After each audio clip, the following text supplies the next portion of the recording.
নমস্কার, আমি জি পাবলিক নিউজের পক্ষ থেকে আরশেদ আর আমার সিনিয়র এডিটর আছেন আসিফ। আমরা এই মুহূর্তে এসে দাঁড়িয়েছি খানাকুল থানা, হুগলি জেলার খানাকুল থানার ধান্যঘড়ি গ্রাম পঞ্চায়েতের একদম নদী যে রূপনারায়ণ, দ্বারকেশ্বর এবং ঝুমি নদীর মিলনস্থল, সেই জায়গায় এসেছি, এই খুঁটেপাড়া। তো আপনারা জানেন যে কয়েকদিন আগে বর্ষার জলে, বৃষ্টির জলে এবং ডিভিসি ছাড়া জলে এই নদী বাঁধ ভেঙে ভয়ঙ্কর ভাবে গোটা খানাকুলকে প্লাবিত করেছিল। আর এইখানে আমি ক্যামেরা পার্সনকে একবার ঘুরিয়ে দেখাতে বলবো, 80 মিটার নদী বাঁধ ভেঙে এইখানে 15 থেকে 20টি বাড়ি, প্রায় 20টি বাড়ি এই জলের তলায় চলে গেছে, পরিণত হয়েছে, কিচ্ছু নেই। আপনারা দেখতে পাচ্ছেন, ক্যামেরা পার্সন ঘোরাতে বলবো, এই যে বাড়িটা দেখছেন, এই বাড়িটা হচ্ছে মাননীয় বিশ্বনাথ করে মহাশয় সারা জীবনের পরিশ্রম, তার শেষ বা আবাসস্থল বাড়ি থেকে করেছিলেন, অনেক কষ্ট করে, অনেক মেহনত করে, দেখতে পাচ্ছেন।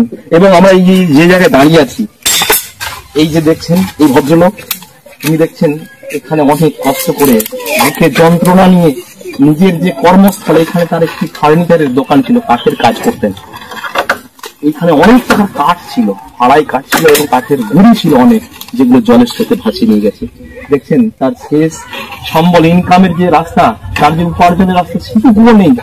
বাড়ি গেছে, উপার্জনের জায়গাটা গেছে, তার চাষযোগ্য জমিও গেছে, সব এই রূপনারায়ণ, দ্বারকেশ্বরের ভয়ঙ্কর রুদ্র মূর্তিতে সব ভাসিয়ে নিয়ে চলে গেছে। আমি বলার কোনো ভাষা নেই বিশ্বনাথ বাবু, আমরা এসেছি আপনার কাছে। তো আপনার কি অবস্থায় আছে নাকি? আছি বলতে স্কুলে আছি, নিজেরাই রান্না করে খাচ্ছি, সবকিছু করছি। কিছুদিন বিভিন্ন পঞ্চায়েতে খাবার, এখন বন্ধ হয়ে গেছে। এখন ওখান থেকে নিজেরা যেটা দান ধন পাচ্ছি, সেইগুলো নিয়ে ছেলে মেয়েকে সবাইকে নিয়ে খাওয়া দাওয়া করছেন। এই জায়গাটাই আর এটা কর্মক্ষেত্রে কারখানা ছিল, আমার নিজস্ব কাজ করতাম, সেই কাজটাতে বাঁধ ভেঙে আমার পুরো তো শেষ করে দিয়ে চলে গেছে। আর কিছু নেই মোটামুটি, আমার কিচ্ছু বাঁচতে পারবো তাও না, কোথাও নেই, যে থাকবো তাও আমার কোনো জায়গা নেই, থাকার আমার বাসস্থান কিচ্ছু। আমরা দেখে যাচ্ছেন, দেখুন কোন জায়গাটার মধ্যে নেই, পুরো একটা দুটো জায়গা ছিল পুরো শেষ, জমি বাগান সব শেষ, কিচ্ছু নেই। আমি যে কারখানা কাজ করে খাবো, আমি তাও নেই মাটি। এখন আপনার ছেলে মেয়ে বা বাড়ির যারা কোথায়? স্কুলে আছে, হরেকৃষ্ণ প্রথম বিদ্যালয় ওইখানে আছে। বাবা মা আছে বয়স্ক, তারা গাছের তলা রয়েছে, ওই বড় গাছের কাছে আছে বসে। গরু ছাগল আছে, ওইখানেই পড়ে আছে তারা। তারা পুষে চাষকে তারপর ছেড়ে যেতে পারছে না, তার দিকে নিয়ে ওই বাঁধের উপরেই বসে আছে। দেখছেন শুধু দর্শক মন্ডলী, দেখুন যে আমি যার কথা বলছি, আমি বিশ্বনাথ বাবু, বিশ্বনাথ করে দেখুন আবার ঘাম ঝরিয়ে আবার চেষ্টা করছেন নতুন ভাবে জীবন জীবিকা সংসারকে গড়ে তোলার। আবার হবে না তো, বছর বছর হবে না তো, ফি বছর হবে না তো, এই রূপনারায়ণ, দ্বারকেশ্বর এবং কুমির যে রুদ্র মূর্তিটা আবার কিছু পাশে নিয়ে যাবে না? আজকে করে পাড়া হয়েছে, কারণ অন্য পাড়া হতে পারে।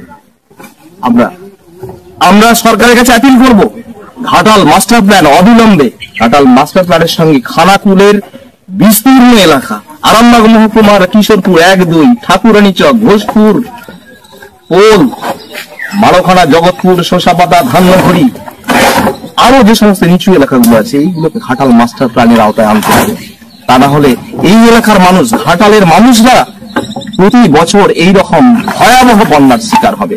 গ্লোবাল ওয়ার্মিং হচ্ছে, বিশ্ব উষ্ণায়নের ফলে প্রতি বছর বাড়বে এরকম জল।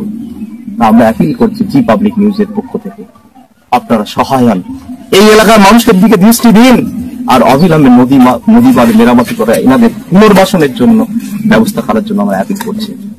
ধন্যবাদ।